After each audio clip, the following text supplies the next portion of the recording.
نحمدہ ونصلی علی رسولہ الکریم، اما بعد فاعوذ باللہ من الشیطان الرجیم، بسم اللہ الرحمن الرحیم۔ صحیح بخاری اور مسلم کے مطابق حضرت براء ابن عازب رضی اللہ تعالی عنہ فرماتے ہیں کہ ہم رسول اللہ صلی اللہ علیہ وآلہ وسلم کے پیچھے نماز پڑھتے تھے، چنانچہ آپ جب سمیع اللہ لمن حمیدہ کہتے تو جب تک رسول اللہ صلی اللہ علیہ وآلہ وسلم سجدے کے لیے اپنی پیشانی مبارک زمین پر نہیں رکھتے تھے، ہم میں سے کوئی آدمی اپنی پیٹھ جھکاتا بھی نہیں تھا۔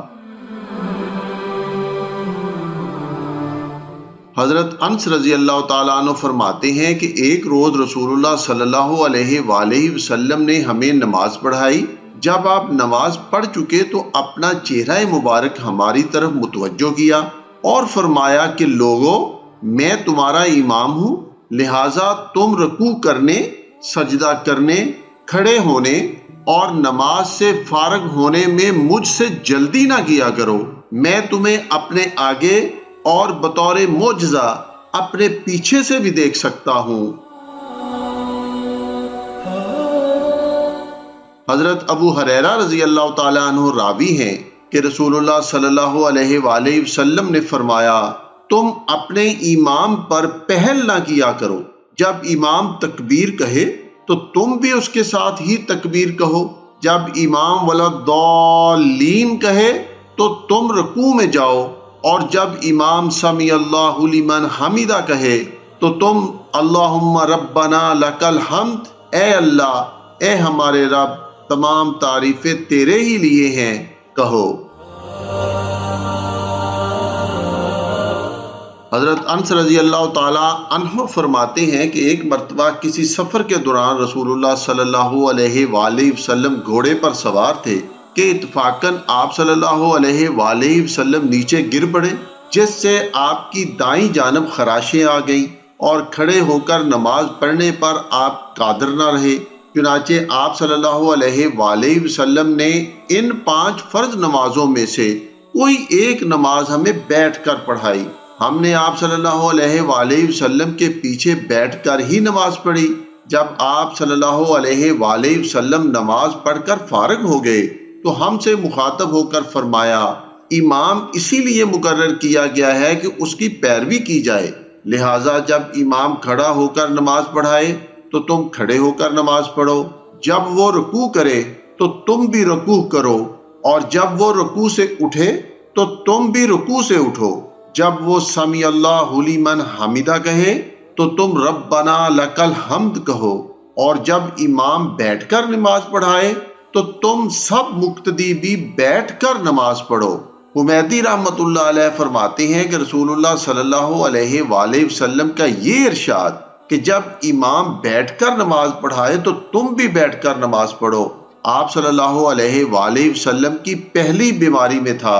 اور اس کے بعد وفات سے ایک دن پہلے تک رسول اللہ صلی اللہ علیہ وآلہ وسلم نے بیٹھ کر نماز پڑھائی تو لوگوں نے شہنشاہ دو جہاں کے پیچھے کھڑے ہو کر نماز پڑھی، اور آپ نے انہیں بیٹھ کر نماز پڑھنے کا حکم نہیں فرمایا، اور رسول اللہ صلی اللہ علیہ وآلہ وسلم کے اسی فعل پر عمل کیا جاتا ہے جو سب سے آخر میں ہوا ہو۔ ایک دوسری روایت میں امام مسلم نے یہ الفاظ مزید نقل کیے ہیں کہ آپ صلی اللہ علیہ وآلہ وسلم نے یہ بھی فرمایا کہ امام کے خلاف نہ کرو، اور جب وہ امام سجدہ کرے تو تم بھی سجدہ کرو۔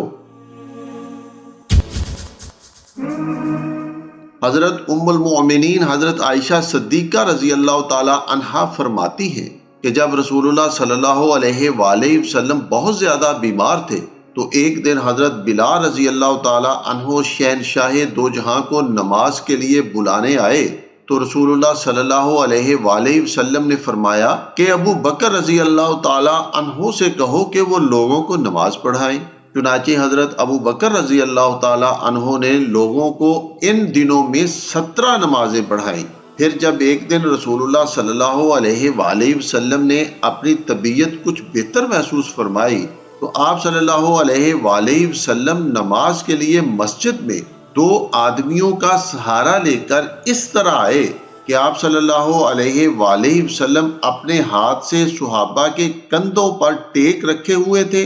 اور کمزوری کی وجہ سے آپ صلی اللہ علیہ وآلہ وسلم کے پاؤں مبارک زمین پر گھسٹتے جا رہے تھے۔ جب آپ مسجد میں داخل ہوئے تو حضرت ابو بکر رضی اللہ تعالی عنہ نے شہنشاہ دو جہاں کی آمد کی آہٹ محسوس کی اور پیچھے ہٹنا شروع کیا تاکہ رسول اللہ صلی اللہ علیہ وآلہ وسلم ان کی جگہ کھڑے ہو جائیں اور امامت کریں۔ رسول اللہ صلی اللہ علیہ وآلہ وسلم نے یہ دیکھ کر حضرت ابو بکر صدیق رضی اللہ تعالیٰ عنہ کی طرف اشارہ کیا کہ پیچھے نہ ہٹو۔ پھر شہنشاہ دو جہاں آگے بڑھے اور حضرت ابو بکر صدیق رضی اللہ تعالیٰ عنہ کے بائیں طرف بیٹھ گئے۔ چنانچہ حضرت ابو بکر صدیق رضی اللہ تعالیٰ عنہ کھڑے ہو کر نماز پڑھتے رہے اور رسول اللہ صلی اللہ علیہ وآلہ وسلم کمزوری کی وجہ سے بیٹھ کر نماز پڑھتے رہے۔ حضرت ابو بکر رضی اللہ تعالیٰ عنہ رسول اللہ صلی اللہ علیہ وآلہ وسلم کی نماز کی اقتدا اور پیروی کر رہے تھے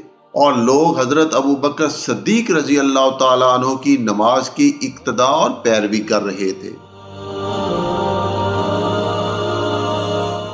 حضرت ابو ہریرہ رضی اللہ تعالیٰ عنہ راوی ہیں کہ رسول اللہ صلی اللہ علیہ وآلہ وسلم نے فرمایا کہ وہ آدمی جو امام سے پہلے رکوع و سجود سے سر اٹھاتا ہے اس بات سے نہیں ڈرتا کہ اللہ جل شانہ اس کے سر کو بدل کر گدھے جیسا سر کر دے گا۔ وما علینا الا البلاغ المبین۔